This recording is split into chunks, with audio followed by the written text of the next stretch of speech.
பாலூட்டிகள், பறவைகள், பிற பூச்சிகள் அப்படின்னு எல்லா உயிரினங்களோட வாழ்வியலும் சுவாரஸ்யமாக இருக்கிற மாதிரி தாவரங்களோட வாழ்வியலுமே ரொம்பவே அற்புதமான ஒரு வாழ்வியலாக இருக்குது. இன்றைக்கி நம்ம வேப்ப மரத்தோட அழகான வாழ்வியலை தான் பார்க்க போகிறோம்.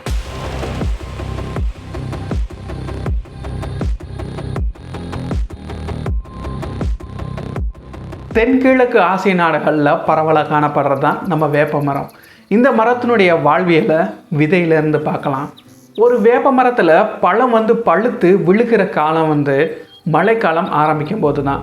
அப்போ தான் பழம் பழுத்து விழுக ஆரம்பிக்கும். அந்த நேரங்களில் பறவைகள்னாலேயோ இல்லை பாலூட்டிகள்னாலேயோ உண்ணப்பட்டு மலமாக வேறு இடங்களுக்கு அந்த விதைகள் பரவக்கூடிய வாய்ப்புகள் இருக்குது. அது மட்டும் இல்லை, காற்றினால் கூட அங்கேருந்து வேறு இடத்துக்கு போகிறதுக்கு வாய்ப்பு இருக்குது. மழை தண்ணீரினால் கூட வேறு இடங்களுக்கு சென்று இந்த விதைகள் பரவக்கூடிய வாய்ப்புகள் இருக்குது.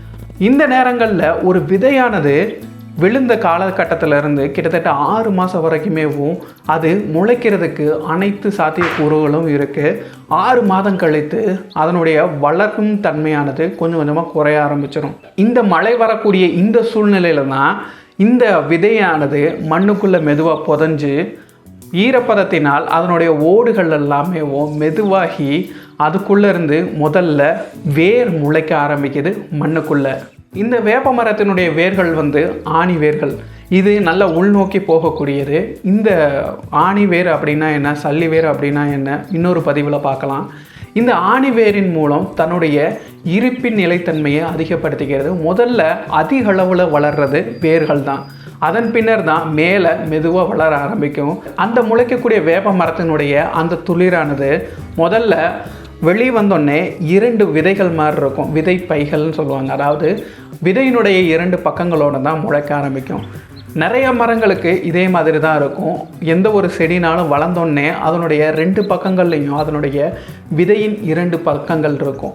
இந்த விதையின் இந்த பக்கங்கள் தான் இதனுடைய ஆரம்ப வளர்ச்சிக்கு பயன்படுகிறது. அதாவது அந்த நேரத்தில் அந்த செடியினால் ஒளிச்சேர்க்கை பண்ண முடியாது. அந்த விதையின் பக்கங்களுக்குள்ளே தான் மாவுச்சத்து, புரதச்சத்து, அப்புறம் கொழுப்பு சத்து எல்லாமே இருக்கும். இந்த சத்துக்களை வச்சு தான் அந்த செடியானது ஆரம்ப காலகட்டங்களில் முளைக்க ஆரம்பிக்கும், ஒளிச்சேர்க்கை பண்ணுற வரைக்குமேவும். இந்த விதையின் பக்கங்களில் இருக்க சத்துக்கள் மாவுச்சத்து, புரதச்சத்து, கொழுப்பு சத்துன்னு சொன்னேன்ல, அந்த கொழுப்பு சத்தை தான் மனிதர்களாகிய நம்ம எண்ணெயாக பயன்படுத்துகிறோம். 1லேருந்து 2 வருஷங்கள் வரைக்குமேவும் அது முளை செடியாகத்தான் இருக்கும். அதாவது ஒரு அளவுக்கு தான் வளர்ந்துருக்கும். அதன் பின்னாடி தான் 3லேருந்து 5 வருஷத்துக்குள்ளே தான் அது அதிக அளவில் வளர ஆரம்பிக்கும். இந்த நிலையில் இந்த 5 வருஷம் முடிஞ்ச பின்னாடி தான் இந்த வேப்ப மரமானது காய்க்க ஆரம்பிக்கும். அதாவது முதல்ல பூக்க ஆரம்பிக்கும். அதாவது தான் சேமித்து வைத்த ஒளிச்சேர்க்கையின் மூலம் தான் சேமித்து வைத்த அந்த சத்துக்கள் எல்லாத்தையுமே பயன்படுத்தி தான் வருஷத்துக்கு ஒரு தடவை பூக்க ஆரம்பிக்குது. நம்ம வேப்ப மரத்தில் 2 விதமான மலர்கள் இருக்குது. அதாவது ஆண் மலர்கள் இருக்குது, அப்புறம் இருபால் மலர்கள் இருக்குது. அதாவது ஆண் மலர்களில் மகரந்த தாள்கள் இருக்கும், இருபால் மலர்களில் ஆண் பெண் தன்மைக்குரிய 2மே இருக்கும். அதாவது மகரந்த தாள்களும் இருக்கும், சூலகமும் இருக்கும். இது 2மே இணைந்திருக்கும். இந்த 2 வித பூக்களுமேவும் வேப்ப மரத்தில் மலர ஆரம்பிக்குது. இந்த நேரத்தில் அதிகமான மனம் வெளியிடப்படுது. அந்த நெக்டர் மற்றும் மனத்தின் ஈர்ப்பால் பிற பூச்சிகள், ஈக்கள், தேனீக்கள் இதெல்லாமே ஈர்க்கப்பட்டு மகரந்த சேர்க்கைக்கு காரணமாகுது. நம்ம வேப்ப மரத்தில் அயல் மகரந்த சேர்க்கை தான் அதிகமாக நடைபெறுது. அதாவது மகரந்த சேர்க்கையில் தன் மகரந்த சேர்க்கை, அயல் மகரந்த சேர்க்கை அப்படின்னு 2 இருக்குது. இது என்ன அப்படின்னா, தனக்குள்ளேயும் அதாவது ஒரு மரத்துக்குள்ளேயும் இருக்கக்கூடிய அந்த மகரந்த தாள்களும் சூழ்களில் போய் இணைஞ்சிருச்சு அப்படின்னா அந்த ஒரு மரத்துக்குள்ளே தான் இனப்பெருக்கம் நடைபெறுது. இது தன் மகரந்த சேர்க்கை அப்படின்னு சொல்லுவாங்க. அயல் மகரந்த சேர்க்கைனா ஒரு மரத்தில் இருக்கக்கூடிய அந்த மகரந்த தாள்கள் இன்னொரு மரத்தில், ஆனால் அதே வகையான இன்னொரு மரத்தில் போய் அந்த சூலகத்தை போய் அடையிறது தான் அயல் மகரந்த சேர்க்கை. இங்கே தன் மகரந்த சேர்க்கையில் நிறைய பிரச்சனைகள் இருக்குது. அதாவது தனக்குள்ளேயும் இனப்பெருக்கம் நடைபெறுவதனால இதுக்குள்ளே நோய் எதிர்ப்பு திறன் கம்மியாக இருக்கும்.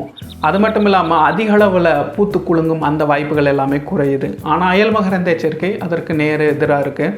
அதாவது அதிக அளவு நோய் எதிர்ப்பு சக்தியோடு இருக்கும், அதிக அளவு காய்க்கக்கூடியது. நம்ம வேப்ப மரங்களில் இந்த அயல் மகரந்த சேர்க்கை தான் அதிகமாக நடைபெறுது. அது எப்படி ஒரே வேப்ப மரத்தில் ஆயிரக்கணக்கான பூக்கள் இருக்கும், ஆனாலும் அயல் மகரந்த சேர்க்கை தான் அதிகமாக நடைபெறுது அப்படின்னா, ஒரு தேனி வந்துச்சுன்னா அந்த ஒரே மரத்தில் இருக்கக்கூடிய பூக்களில் தான் அதிகமாக உட்காந்து உறிஞ்சிட்டு அப்புறம் தான் அடுத்த மரத்துக்கு போகும். அப்போது அதிக அளவில் தன்மகரந்த சேர்க்கை தான் நடைபெறணும். ஆனால் அதிக அளவு அயல் மகரந்த சேர்க்கை நடைபெற காரணம் என்ன அப்படின்னா, இதில் தான் வேப்ப மரத்தினுடைய புத்திசாலித்தனத்தை நம்ம பார்க்க வேண்டியது இருக்குது. வேப்ப மரத்தில் ஆண் மலர்கள்னு சொன்னேன்ல, அதில் நெக்டர் குறைந்த அளவு தான் இருக்கும். ஆனாலும் தேனீக்கள் அதை உறிஞ்சிட்டு போகும்போது மகரந்த தாள்களை ஏற்றிக்கிறோம். அது வேறு ஒரு மலருக்கு சென்று, அதாவது அதே மரத்தில் வேறு ஒரு மலருக்கு சென்று உட்காரும்போது இருபால் மலரில் போய் உட்காந்துச்சு அப்படின்னா பெண் பகுதியான ஸ்டிக்மாவில் போய் அது ஒட்டிக்கும். அப்போது அதில் ஓவரிக்குள்ளே போய் கருவுற ஆரம்பித்து அதில் விதையாக மாற ஆரம்பிக்கும், அந்த பூக்களை உதிர்த்து விட்டு. ஆனால் நம்ம வேப்ப மரத்தில் அயல் மகரந்த சேர்க்கை அதிகமாக நடைபெறதுக்கு காரணம், எல்லா மலர்களும் ஒரே நேரத்தில் அதனுடைய பருவத்துக்கு வர்றது கிடையாது. ஒவ்வொரு மலர்களும் ஒவ்வொரு விதமான நேரங்களில் தான் பருவத்துக்கு வருது. அதனால் ஒரே மரத்தில் ஒரு தேனி குடிச்சிட்டு அதே மரத்தில் இன்னொரு மலருக்கு போய் அங்கே இருக்கக்கூடிய நெக்டரை உரியும் பொழுது அங்கே இருக்கக்கூடிய சூலகம் தயாராக இருக்காது. அதனால் அங்கே மறுபடியும் தனக்குள்ளே ஏற்படக்கூடிய அந்த தன்மகரந்த சேர்க்கை அப்படின்றது தவிர்க்கப்படுது. இதே மாதிரி ஒவ்வொரு மலர்களும் வெவ்வேறு காலகட்டங்களில் தான் தன்னுடைய பாலியல் முதிர்ச்சிக்கு வருது. அதனால தான் இங்கே அதிக அளவில் தன்மகரந்த சேர்க்கை நடைபெறது கிடையாது. இப்போது ஒரு தோராயமாக எடுத்துக்கிட்டோம் அப்படின்னா 100%ல் 10-20% தான் தன்மகரந்த சேர்க்கை நடைபெற வாய்ப்பு உள்ளது. அயல் மகரந்த சேர்க்கை தான் 80%க்கும் அதிகமாக நடைபெற வாய்ப்புள்ளது. இது ஒரு தோராயமான கணிப்பு தான். சரி, இந்த ஸ்டிக்மாவில் போய் இந்த மகரந்த தாள்கள் சேர்ந்த பின்னாடி அது உள்ளே போய் ஓவரியில் போய் சேர்ந்துடும். அதன் பின்னாடி அது பழமாக மாற ஆரம்பிக்கும். இந்த பூக்கள் எல்லாத்தையுமே உதிர்த்து விட்டு, வேப்ப மரத்தில் இருக்கக்கூடிய எல்லா பூக்களில் இருந்துமே காய்கள் விடுமா அப்படின்னா அது அப்படி இல்லை. ஏன் அப்படின்னா இதில் ஆண் மலர்களும் இருக்குது. அந்த ஆண் மலர்கள்னால வெறும் மகரந்த தாள்களை மட்டும்தான் இடப்பெயர்ச்சி செய்ய முடியும். அந்த ஆண் மலர்கள்னால காய்களை கொடுக்க முடியாது. இந்த இருபால் மலர்கள் மட்டும்தான் காய்களை கொடுக்க முடியும். அதுவும் அந்த மகரந்த சேர்க்கை நடைபெற்றுச்சுன்னா மட்டும்தான். அதனால தான் எல்லா பூக்களுமே காய்களை கொடுக்கறதில்ல. அந்த காயானது மறுபடியும் பழமாகி உதிர்ந்து கீழே விழும். மறுபடியும் அந்த கீழே விழுந்த அந்த பழத்திலேருந்து விதைகள் முளைக்க ஆரம்பிக்கும். இதுதான் இந்த வேப்ப மரத்தினுடைய முழு வாழ்வியலாக இருக்குது.